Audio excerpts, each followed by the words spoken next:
Hi everyone, welcome to another X-Wing 2.0 video. Today we're going to be looking at the unboxing video of the Rebel Alliance conversion kit. So FFG did one on the live Twitch stream where we went through all three boxes. This one's specifically going to look at the Rebel Alliance. We're going to watch the video, it's about 30-35 minutes long, and then we're going to give some commentary about it and give some analysis of what we see. So without further ado, straight into the video. So we're going to be opening the Rebels first, and we are actually going to show you a generic ship and a dial from every single ship in 2nd edition. So get your screen caps ready, because we are going to dive deep on this stuff. Why did I not bring like a tool? Use your teeth. Get in there. All right, you got it. You got it. Yeah, there we go. Fine quality saran wrap, plastic wrap, impervious. So as you can see, it's quite a bit of punch board, dial connectors, medium bases, Ships, and a rather more ships, large number upgrades. of ship and upgrade cards. Some more upgrades. A lot of you have been asking, will my favorite pilots get converted over? What are the ship counts for each ship? How many of the people from 1st edition made it into 2nd edition? And what I can tell you is there are actually more ships and more named pilots in 2nd edition than there ever were in 1st. So we've actually expanded on this content quite a bit. A lot of the ships that had fewer pilots are getting some more. There's going to be tons of X-Wings, TIE fighters, all kinds of stuff, and we'll go through a few of those right now. Sure. Do we want to talk about this? Oh, yeah, that's the other thing. So if you are an existing player and you have no need to purchase additional single ship products, each of these conversion kits has the additional pilots that you'll be getting in, that you would have gotten in the newer products. So these are pilots that didn't exist at all in 1st edition. Pilots like Evan Verlaine, Nora Wexley in a Y-Wing, that kind of thing. So these are all coming in the conversion kits as well. So there's absolutely no need for existing players to purchase individual X-Wing ship packs unless they want more ships or the articulating X-Wing S-foils and that kind of thing. Or the prettier Y-Wing. Or the more attractive Y-Wing, yeah. Some of the sculpts will be revamped in 2nd edition on a case-by-case basis. And some of the paint jobs as well. Some of the paint jobs, the Slave One, the Fang Fighter moves, of course, which is pretty awesome. But yeah, you guys want to just spoil what your favorite pilot from the Rebels is, or favorite card? Let's say pilot or upgrade card. Start digging for mine now. Yeah, I'm going to try to look for mine. All right, I found yours. I'll dig mine out as well. It's right at the top. It's right at the top of this pile. Yeah, I like the new S-foils. So in 1st edition, we only had them in fixed position. At the very end of the game, we were able to squeeze it in Wave 14, but yeah. And we didn't want to do it in part because the model didn't do it. Right, it felt a little weird to do it otherwise, but yeah, so we've got the double side. Yeah, these are really cool. I think this is a really neat mechanic. This is a new slot icon called the config, and what it represents is ships that can have sort of a multi-state. You got ships like the U-Wing or the X-Wing with its opening and closing S-foils, and we can actually represent that in-game with these config cards. So here's the open position, locked in attack position. Basically, your ship is as it appears on your ship card. But if you close the S-foils, you gain a little bit of maneuverability at the expense of firepower. I believe these have been spoiled before, but as you can see, you get focus into red boost. You get boost, but you lose your primary attack value is lowered by 1. However, if you're packing torpedoes, that's not necessarily a problem because those are not affected by the closed S-foil position. So that's a really fun card. We've got a few configs in the game already. We look forward to more configs in the future. My favorite card is the revamped Arvel Crinid. I love A-Wings, as many people know. Probably my favorite Rebel ship. And Arvel Crinid never really saw a huge place in the competitive meta, but I think the new one is actually a lot of fun. Essentially, not only can he perform attacks at range 0, which is touching, he also is able to use his boost action to actually boost into other ships. So he's a much more able to actually utilize that range 0 attack in 2nd edition. So I'm excited to see Crinid on some tables. I actually think he's a pretty solid competitive choice with his revamp version. And my favorite card from this kit is the newly updated version of Sabine Wren. And Sabine is obviously a card a lot of people liked a lot in first edition, and some people were somewhat frustrated with in first edition. Yeah, she's a powerhouse. She's a powerhouse. And we really wanted to keep the theme of Sabine, playing with bombs, being this sort of utility card, but we wanted to push this idea we see of her where she's kind of got this bag of tricks, this toolbox. And so she gets this array of tokens. She only gets to use each one once, but when your bombs go off, you get to toss these effect tokens out there. So she's an interesting way to splash a lot of the effects that we see on red and orange tokens into any list that has bombs. Well, and one of the things that I really like about Sabine in this new crew design is that I think Sabine is one of those characters who really kind of blurs faction identity because she's a very scummy kind of rebel, right? Yeah. And in terms of just theme, she's from the underworld. She was a former Black Sun contractor. She actually comes from this fringe kind of association, and the Mandalorians are very tied in this town too, obviously. Exactly, but. And so in the game, the Scum faction is the Dirty Tricks faction. It's the Hijinks faction, and I think Sabine has a lot of that flavor in this new crew card. So I really enjoyed that about her as well. Yeah, I guess I want to highlight how it comes with four medium bases. The medium base. We can put those on the it also comes on with the camera here. 4 little converter pegs. Yeah, these are rather interesting. This is the way that you can run. Of course, in first edition, a lot of ships kind of fell in between the small and large category, and this conversion peg, if your ship was originally a small ship in first edition, it can go onto the medium base like so. And if it was originally a large ship, you just use the normal large ship peg, as you can see with the U-wing here. So yeah, the medium base is rather an interesting little tactical wrinkle. It's a bit of a new size to get used to, and I think that's kind of fun. So yeah, it also comes with the condition cards with the unique backs. Yep, these are pretty classic. And then as promised, we're just going to take you through the generics and dials for all the Rebel faction ships. There's all the ship cards. So we're going to start here with just your X-Wing. These have been spoiled to some extent before, but here you can see the Blue Squadron Escort, the low-level generic, and the X-Wing dial there. X-Wing dial has gotten some major improvements. It's gotten more blue maneuvers in second edition, so it's a lot more flexible. And it's also gotten 3 Talon rolls. Combined with its barrel roll, that makes the ship a lot more flexible to fly, a lot less predictable, and just a better ship in a lot of ways, a better and more fun ship. Sure. Yeah, Especially in tandem with the S-foils. Yes. Yes. The X-Wing is definitely deserving of its most improved. Yeah, probably, I would say so. Although we have done our best to improve a lot of the early ships. And on that subject... Yes, the Y-Wing. The Y-Wing has gained so much in terms of what its capabilities are now. I mean, it never used to have a barrel roll. That's extremely helpful. The dial has been slightly improved, as you can see here. It's still, not the most nimble of starfighters. We wanted to make sure that theme was well represented. And then the one thing that you can't see, obviously, on the cards, because it'll be app-based, is the upgrade icons. But I can tell you that the Y-Wing has a ton of them. It's extremely versatile, extremely customizable starfighter to represent the many different roles in the alliance that it played. So it has bombs. It has a gunner slot.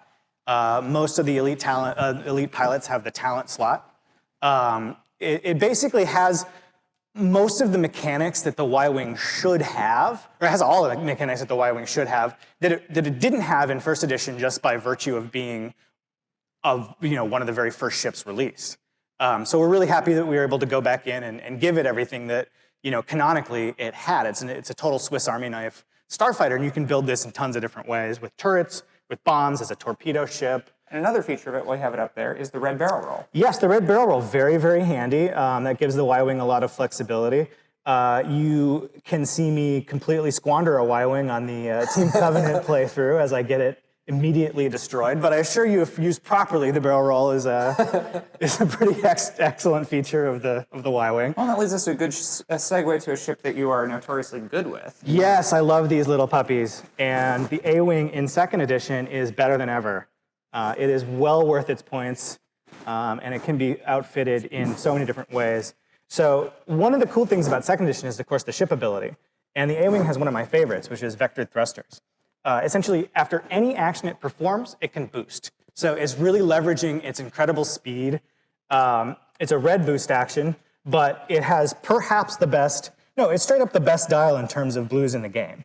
It's got a full suite of 2-speed blue maneuvers, and then it has the 3, 4, and 5 blue. So very much the way that it used to be, but it's also gained Segnor's loops. So it's everything that was great about the A-Wing dial in first edition, plus Segnor's loops, which is a really great repositional tool.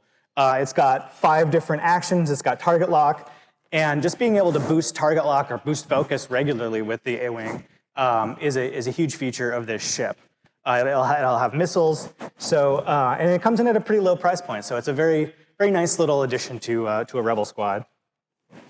Of course, we have Phoenix Squadron here. That's also a new addition to the game. What's up next? Ooh, the B-Wing, yes. B-Wings are extra cool. You may notice with a lot of these ships, we have readjusted their hull and shield values. That is in an effort to make the damage deck more relevant to the Rebel faction and a little more fair. A lot of the crit effects, were only really applicable to Scum and when you're playing against Scum and Empire players because of their low shields. But the Rebels have now much more cause to be concerned about crit effects. However, the B-Wing with 4 shields is probably still one of the heaviest shielded ships in the game. So you don't really have to worry about crits as much as you used to. But it's still 4-4 instead of 3-5, so it's a little bit more relevant. It's got the linked barrel roll. It's nimble gyroscopic stabilizer kind of capabilities.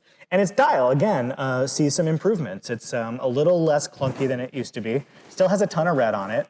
And but it gains these very, very low speed Talon rolls, which are this kind of incredible little knife fighting maneuver. So the B-Wing, very, very capable little starfighter.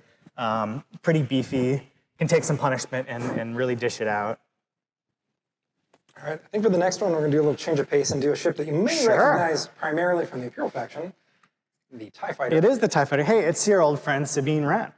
She's going to show up a few more places, but not today. Yeah, Sabine in her TIE Fighter. So yes, here's just it's a normal TIE Fighter dial, just like the Empire enjoys. And this is actually one of the ships that has remained essentially unchanged from first edition. This is still Sabine's truly excellent pre-maneuver booster barrel roll action, and she's in that captured TIE Fighter. So that really cool Sabine paint job is returning to second edition. Right. Let's do another one from Rebels. I was going to say, yeah, let's just keep rolling on through Rebels. Yeah, sure, why not? Oh yeah, okay, so here we can see Ezra making use of the new Force ability. Again, he keeps a lot of the characteristics that made him strong in first edition, but he gains that very powerful force point, and his ability now reflects the use of that force point. The attack shuttle dial, I believe, is largely the same. I can't quite remember. I'm sure the community at large will very quickly compare this.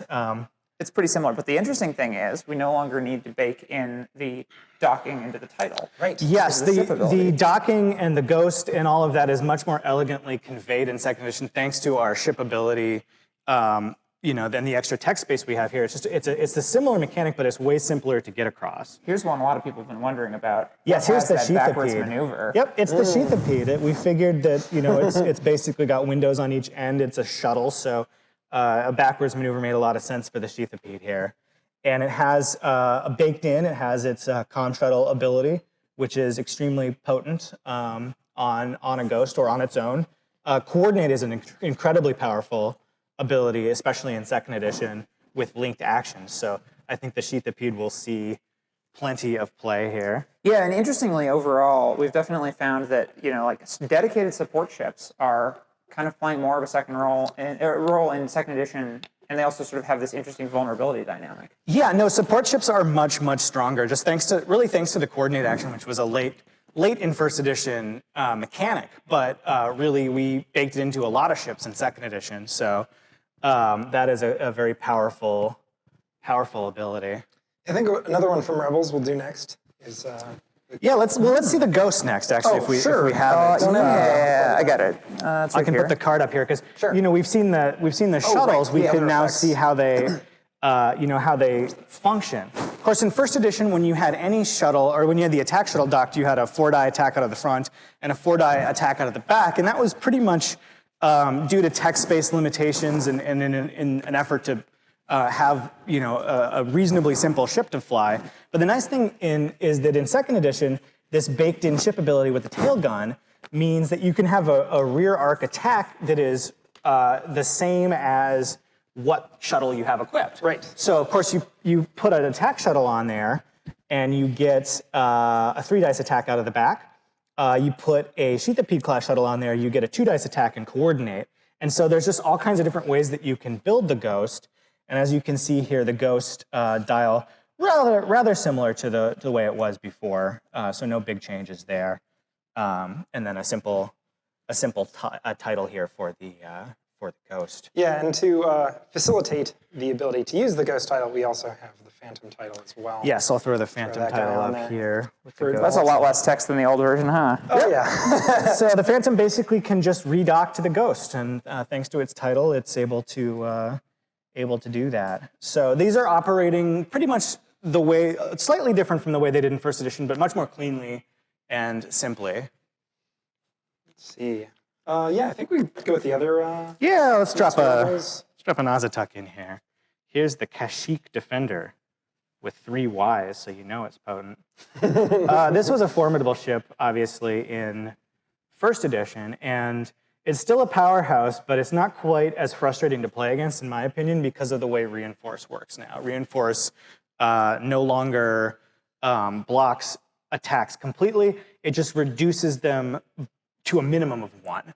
So you're not going to have that frustrating feeling where blaster bolts just ricochet off the hull endlessly because you can't punch damage through. And that makes the Swarm a much more effective force against an Azatuk. It's not just shut down. Exactly, yeah. So we're really happy with the way that the Reinforce mechanic has worked. And we're also happy that we can give Reinforce to any ship we want now, thanks to the new punch board. Red Reinforce is huge, too. Speaking of which, let's grab a new piece of punch board just to sort of show off if people are not immediately familiar with that. This is one of the new... Really anything. Let's go with... here. Just for you. Oh, hey, it's Arvel. Okay, so you can see, every ship has that center line, which means that we can toggle on abilities that revolve around being in the fore or the aft. And so, if desired through upgrade cards or through baked-in ship actions, we can give Reinforce out to any ship in the game if we want to. And that's just another example of how much more design space we're getting out of these new token designs. So hopefully we're going to keep the game really interesting for many years to come. Red barrel roll, again, we've been able to give maneuver actions to ships, but make them red to indicate that they're not as nimble. Oh, the Hawk. I'm excited about this. And I hope that you will be too, Hawk fans. Speaking of support ships... Yes, the Hawk's good. The Hawk's good now, and it's no longer quite the cumbersome weirdo ship that it used to be. So first thing you're going to notice, it actually has 2 attack dice. Doesn't sound like a lot, but if you're used to 1, it certainly is. And it's got a mobile arc. And it has a mobile arc, which is actually really helpful because that's baked right into the ship. It doesn't have to purchase a turret or anything like that. It also has boost natively. Yes, it has a native red boost. It has linked rotate, so it's got a pretty flexible rotation. It's got a white rotate if it doesn't want to have a stress token. And it has the jam action, which makes it really good at interfering with enemy ships and maneuvers. Makes it a really great support ship. And you'll notice the dial is just infinitely better than it was. It's still not the most nimble fighter in the world. It's a freighter. It doesn't have a choreographed turn. It doesn't have that kind of swiftness. But what it does have is it's got a 0 stop. It's got a much better dial with more blue on it and less red.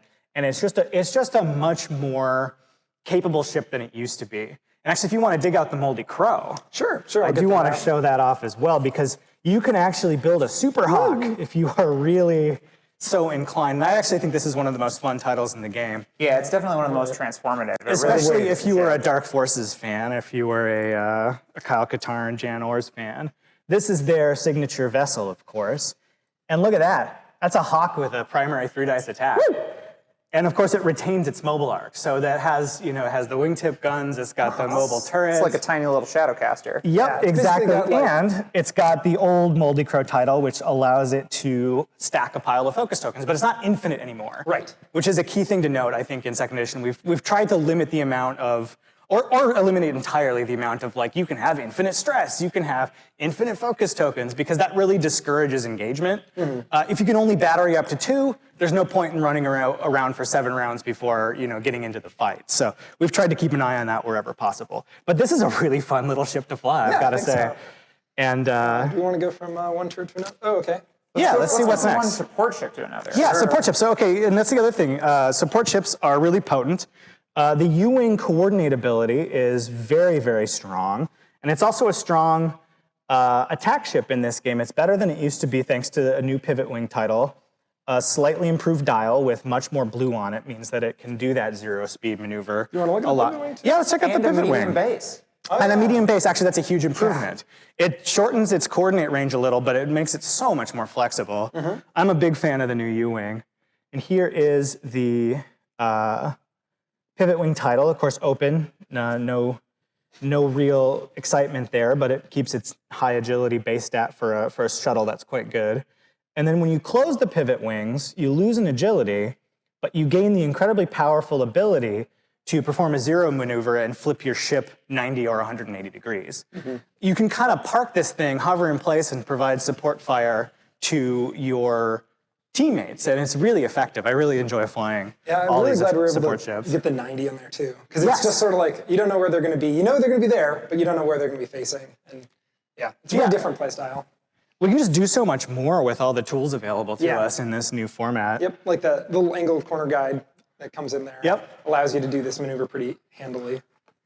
Let's see, where do you want to go next? Do you want to go to a turret? Sure, the K-wing. Another That's medium. Another medium ship? another medium ship. Yep, this is one of the small ships that leveled up in the new edition because the plastic, of course, is quite large. The dial's still nothing to write home about, but of course the slam maneuver makes all the difference.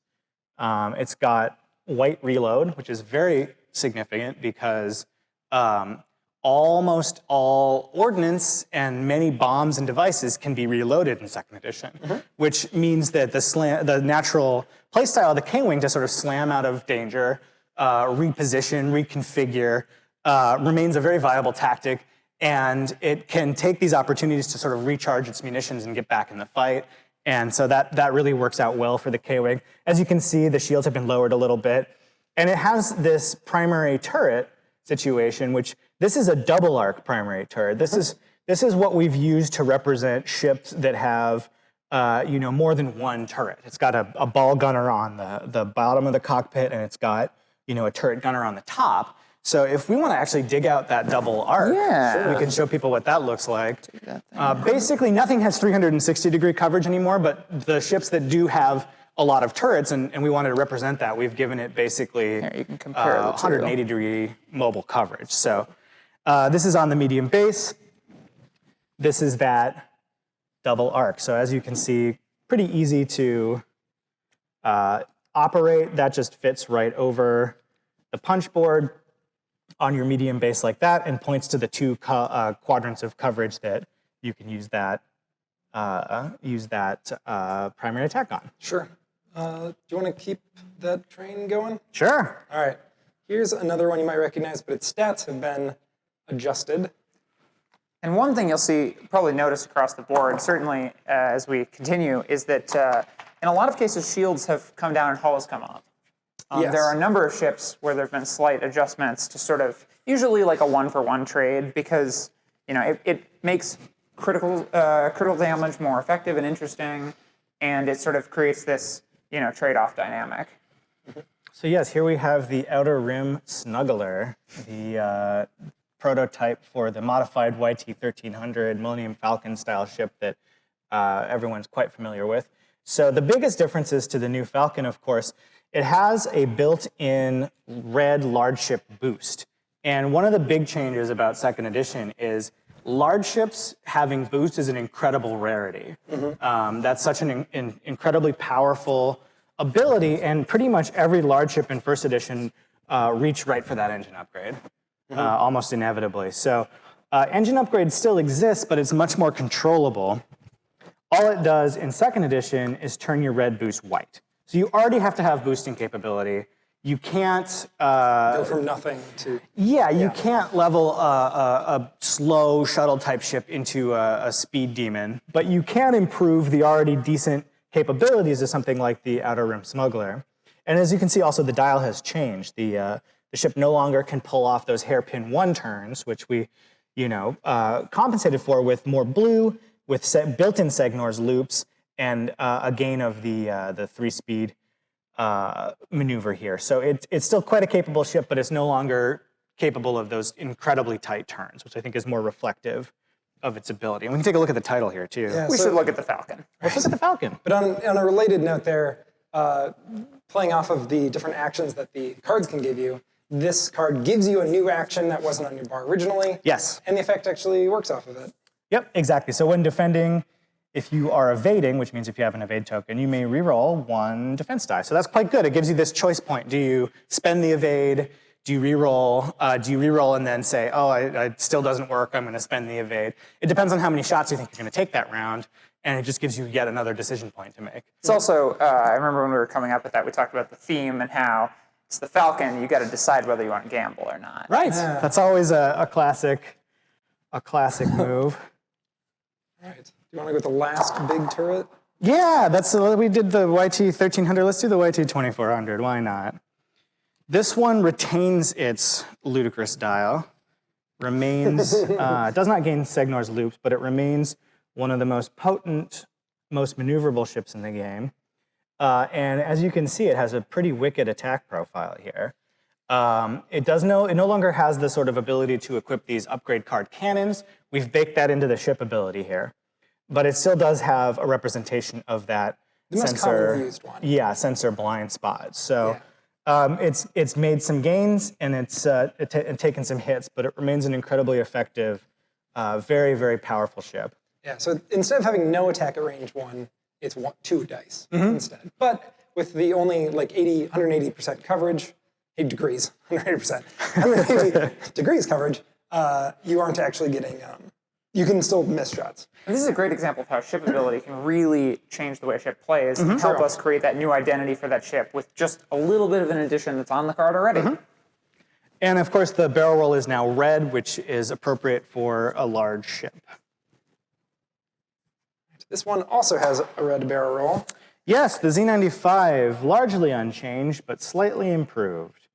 Ever so slightly. A red barrel roll doesn't sound like much, but when you're used to a totally unrepositional Z95, it actually comes into play pretty often. So nothing too exciting, but it's a great little filler ship, and it has missile capability, which makes it an interesting choice in a lot of different squads. I think it gained a 3-speed blue, too, so it's got a little bit more green than it used to, or a little bit more blue than it used to. All right. Hey, look at that. It's Rogue Squadron. Well, wait until you see this. Look at that dial. Holy guacamole. It's got a pretty decent bar, too. Yeah, it's vastly improved from first edition. It has a really interesting inbuilt ability, which lets you get those locks on the approach. It has really powerful linked actions. Reposition target lock is a really strong ability. It's got 5 actions to choose from, more hull. It is much more of the powerhouse ship that it ought to be. We wanted it to be a rival to the TIE Defender and really feel like sort of those 2 ships were the premier but pricey choices. Yeah, the sort of creme de la creme. And so you can see it has much more capability than it ever did in first edition. And you get the excitement of a very high initiative generic pilot. We're also going to show you Koren Horn. Yes, Koren Horn remains in the game, present and accounted for, but his ability has been toned down a little. It really requires some precision flying at this point. We're making use of that bullseye arc. But yes, so in the combat phase, he gets his second attack. Yeah, so at initiative 0, which again is just a better and clearer timing window, he gets to perform a bonus attack. Now here's something that's key to note. I mean, not super relevant for Koren, but one of the questions that I've been seeing around lately is like, what's the story with extra attacks? How many of those do you get? Sure. Cards like cluster missiles, whatever. Ships are limited to 1 bonus attack per round. So you're never going to have a ship that's going to be able to attack more than twice, however many extra attack capabilities it bolts on. So that helps keep things under control. And Koren, of course, still loses his shot the following round. So still a powerhouse ship, still a really interesting ship to play, but it now requires a little bit more pinpoint flying to make full use of him. I'm sure our most competitive players will not struggle too much to accomplish this. No, I like it. I like the challenge. Getting bullseye is with an E-wing also is especially a high initiative E-wing is definitely something you can do. You've got the maneuverability you need. Oh yeah. Here's the ARC 170, the Rebel salvage operation. Pulled some of these old venerable Clone Wars ships into their arsenal. You can see here the really handy thing about having the new graphic design that we have is we can represent the front and rear arcs. So if you want to pull a token out for me, we can represent that right on the ship card without having to do anything awkward with titles. It's very clear, 3 dice at the front, 2 dice out of the rear. So that's easy peasy. Garvin Check out this gets to fly an arc in 2nd edition. let me get you Garvin. Here's Garvin. Sure. Yeah, and so here's again a nice example of the medium base. It's got those rear arcs built in. The dial is slightly improved again, the consistent Rebel, 6 blue at bank maneuver. That's sort of a common characteristic of the NCOM ships that sort of share that capability. I believe this is another beneficiary of red barrel roll. Yep, it's got that built-in red barrel roll. Vectored thrusters, of course, in 1st edition was a very popular choice on the ARC. And as you might have suspected from engine upgrade, there is a way here to make that barrel roll white, appropriately enough here, expert handling on the ARC 170. So if you're a good enough pilot, you can push your ship's capabilities a little bit further than you otherwise would be able to. ARC's a really fun ship. It's a bruiser. Some of your favorite ARC pilots have certainly returned, but there's also some new pilots as well. Some things have shifted around a little bit. I think are much requested. Oh yeah, who doesn't want to see Dash? So he's really simple. When you move, you ignore obstacles. So that moving in 2nd edition, that's maneuvers, that's your barrel rolls, that's your dial, and that's basically old Dash, except he's no longer a May. So he don't have to try to remember or declare, hey, I'm going to ignore obstacles while I'm moving right now. He just does. So he's simpler, he's cleaner, but it's the same Dash that you know and love, or hate if you've been on the table up against him. So, alrighty, look at some requests. We've got Nora Wexley. Nora Wexley is brutal. There are very, very, very few abilities in the game that allow you to add results in 2nd edition. But Nora is one of them. If she mixes it up at range 1, she can put an enemy up in her grill, she gets to add an evade result, and that helps the ARC's survivability tremendously. And this ability is one where, again, theme really comes in, where this is based directly on how every time she gets into a ship in the book, she immediately flies it directly into the enemy. Yep. And then it usually explodes, and she bails out at the last minute. So Nora represented well. And then, of course, we have Hera. Hera, I think people were curious about her initiative. It's relatively higher in this edition, which makes her ability a little bit more usable. And the Ghost, of course, gaining reinforce is really powerful. And Hera can utilize her pilot ability to leverage those reinforce tokens a lot better. If she dials in a maneuver and realizes, oh, shoot, most of the squad's not going to be in the section that I want to reinforce this round and attack from, she can replot her dial accordingly. So that's very, very strong as a repositional ability. Oh, Han. Unsurprisingly, the greatest pilot in the galaxy has been requested a few times. There he is, still shooting first. And as you can see, he's making use of the new obstacle rules. So as long as he can sort of hug asteroids, he has a really strong ability. He can reroll all of his dice. Now, the nice thing about this is it's very similar to his 1st edition ability, but it like everything we're trying to do, we're trying to key it off of positioning. We're trying to key it off of actually the way that you fly your ship. But if he can find himself within range 0 to 1 of an obstacle, he is able to reroll on the offense and on the defense. So it can help keep that Falcon alive much more often, especially if you can manage to get those shots obstructed. If you're rolling 2 defense dice, or if you're playing the range game, and you manage to hug those obstacles, Han can be very, very powerful. So he's a lot of fun, remains very strong. And here is a gunner version of Han. A gunner, of course, a new icon entirely. And a separate upgrade slot from crew. Some people have been wondering about that. Yes. Gunner and crew are separate upgrade slots. They are, yeah. So the Falcon, off the top of my head, has 2 crew slots and 1 gunner slot. So, you know, you can have Luke or Han represented in that gunner slot, various other crew members represented in the crew slot. And Han, of course, shooting first. That's kind of his bit. He not only gets to shoot first, but he gets a turret arc attack. And it says, you, at initiative 7, you may perform a turret arc attack. You cannot attack from that turret arc again this round. Now, that doesn't mean you can't attack with your turret again this round. What that means is you have these 2 different pointers. So if Han at initiative 7 attacks from the left side of his ship, during the engagement phase at his normal initiative, he can attack from the right side of the ship. So he can still do those double taps, but they're not going to be at the same target because it's from a different arc. Yeah, so that's a fun little mechanic. It's kind of fun to try to plan those sort of abilities out, where it's like, oh, if I'm positioned right here, I can attack twice. We've had a request for Jan Ors. Jan Ors remains very similar to her first edition build.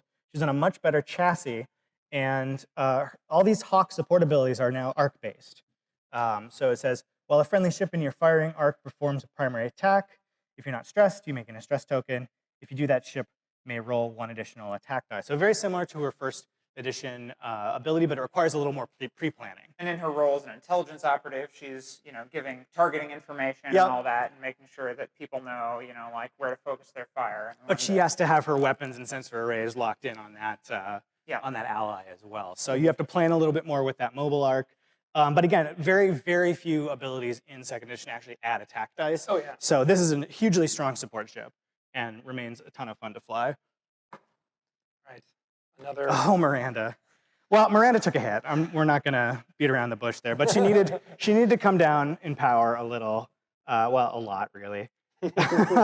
So she has the ghost of her old ability, built-in double arc here. She can still add dice and spend her shields to become more powerful and regain her shields, but because it's keyed into primary attacks and because she can only recover a shield if she is unshielded, she is much less of a regen headache to deal with for enemy squads. Still a valuable player in your list, but no longer the absolute monster that she was in first edition. And we wanted to be really careful with her because we wanted her to have the ability to bounce back, but we didn't want her to have that huge bounce back. And that's, I think, another case where the shield and hull values may have changed. Did the K-Wing go down? Maybe a little. I can't remember. Does it used to be 4 and 5? I think. Man, first edition is kind of being deleted from my brain. But in either case, on a regular basis. The fact that she can only do it while unshielded is significant because Yes, it means it that is. she can't do that huge bounce back. So Yep. you're probably going to be able to chip some damage through, but she will be able to keep one of those shields up a lot of the time. So Yeah. you've got this trade-off of like, okay, I can start to whittle her down, and I am going to make progress, but you know she is going to keep that little bar protecting her as well. So. Yes. Yeah, absolutely. I'm a lot happier with the place that regen is in the game. It's vastly limited. Yeah. And so it really, again, it encourages those engagements to actually result in ship annihilation, which is what you want in a Starfighter yes. game. Yeah, one thing I want to point out about the insert here is it has all of the bombs. Oh yeah, why don't we put that on the camera? Sure. Your bombs are back. Most of them are very similar. Some of them are wildly different. My favorite bomb is the Seismic Charge. You can kind of see that there. You got a proximity mine and a seismic charge. I'll leave that up for a minute so you can absorb that. The proximity Seismic charge mine finally lets you attack my most hated enemy directly, asteroids. Yeah, Max, I love that you have now designed both the Seismic Torpedo and the Seismic Charge because you hate flying into rocks so much. They're the real enemy. But it's really fun. It's a really great mechanic and it's a ton of fun. Plays into that positional game a lot more. I'm going to fold this over so you can take a look at Proton Bombs and Loose Cargo. Again, Proton Bombs, very similar to the way they used to be. but now they do a damage rather than go right underneath shields. So it's more important to like whittle those shields down. They're more tactical in that respect. But still a very strong bomb. And a lot of people are probably curious, does that bomblet generator remain in the game? Well, yes, it does. But again, we're trying to combat that whole infinite stuff syndrome. So here's what the bomblet does. Frank, you want to dig me out the bomblet generator upgrade card? The card itself? Sure. Yeah, just to sort of show people what's going on there. It eats your It shields has now. the original theme of the bomblet generator. It runs off the shield generator. Oh no. So it eats your shields. Oh no. Might have been lost to the box. Oh, There it is. nope. There we are. Yes, yes, no, yes, Yes, yes, yes. All right, so, so you've hopefully absorbed what the bomblet does. Here's the generator itself. Very few ships can equip this, but it's no longer Scourge specific. Any ship with a double bomb slot can rock the bomblet generator. Was it Scourge? That was true before. That's true. That's true. Anyway. However, it is much more keyed off of your shields now. You can burn shields to get more bombs, but that's a real cost benefit.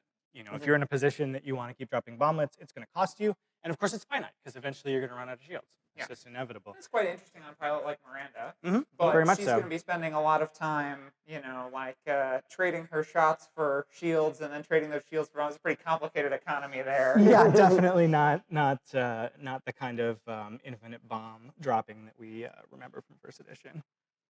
Boom, Rebels All unboxed. right. So there we go, some really cool stuff for Rebel Alliance coming. My big takeaways were the Hawk works now. I actually asked them about that at the flight, the hyperspace report at Worlds, and I'm so happy to see how it's been actually executed. It looks really good. I'm looking forward to actually getting some Hawks on the table and actually playing with them. Lots of zero moves in the game now, or quite a few things have that. Reloads on the Y-Wing stood out to me. Sabine's fix seems really, really interesting.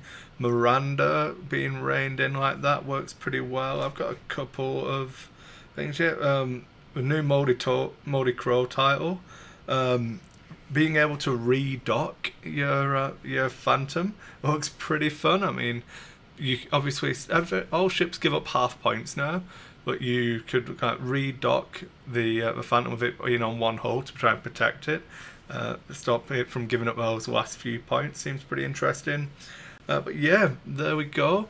If you've got any specific questions or anything you saw that really stood out, let me know. I'm really excited to see what they're gonna do. One with these new pilots in the little baggies that they're not showing us. So they look to be like the pilots that are gonna come in the expansion packs.